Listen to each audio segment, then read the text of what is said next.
Hello and welcome. I am your host, Cook of Soap. Today, we're once again on Nern in the Elder Scrolls Cookbook Volume 1. We're going to try out nut and seed loaf. To start, preheat your oven to 350 degrees and line an 8x4 or 9x5 loaf pan with parchment paper cut so that you can easily lift the loaf out of the pan when it is done. In a large mixing bowl, combine 2 cups of mixed nuts. Any nuts will do. I used pistachios, pecans, pine nuts, and hazelnuts.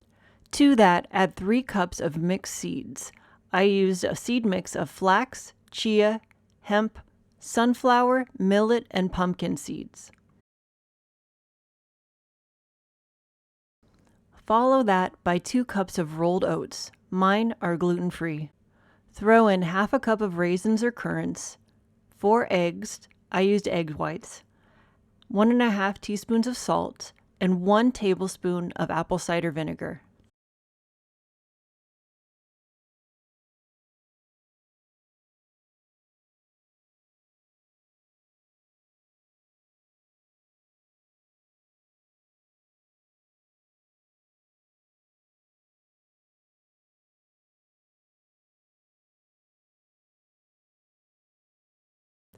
Mix until the grains are completely coated and pour into your prepared loaf pan.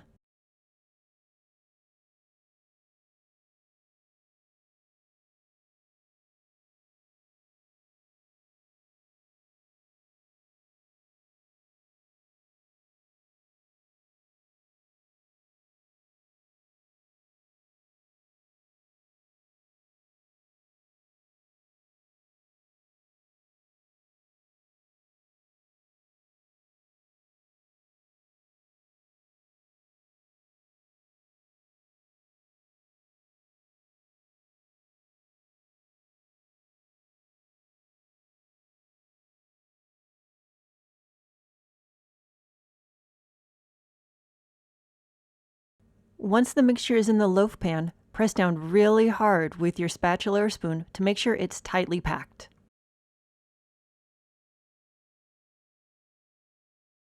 Bake for about 45 minutes or until the top starts to turn golden brown and the loaf sounds hollow when tapped. Once the loaf is out of the oven, let it cool completely in the loaf pan before trying to remove. Even though I let my loaf rest for over an hour, it was still warm in the very middle and proved difficult to slice. So my advice is to wait for it to cool overnight to help you slice it a bit nicer and cleaner. When you're ready to cut, the book advises thinner slices because the loaf is so dense. It can be served as is or lightly toasted. Let's give it a try. I sliced my loaf in half so you could see the middle. The slice I ended up with was the thinnest I felt comfortable slicing the loaf. I thought that if I tried for a thinner slice, it would completely crumble and become topping for oatmeal or an add-in to cookies. I opted to eat my slice of bread without toasting or adding anything to it. All of the grains are crispy and crunchy. Even though I took a small bite, it took me a while to chew through it because it was so dense. The flavors all meld well together and it is really good. My jaw is starting to get a bit of a workout, and I need to find some water or tea to help the bread go down. If you tried this recipe, let me know in the comments below, as well as if there are any recipes you want me to try. Don't forget to hit the like button and subscribe. Thanks for watching. See you next time.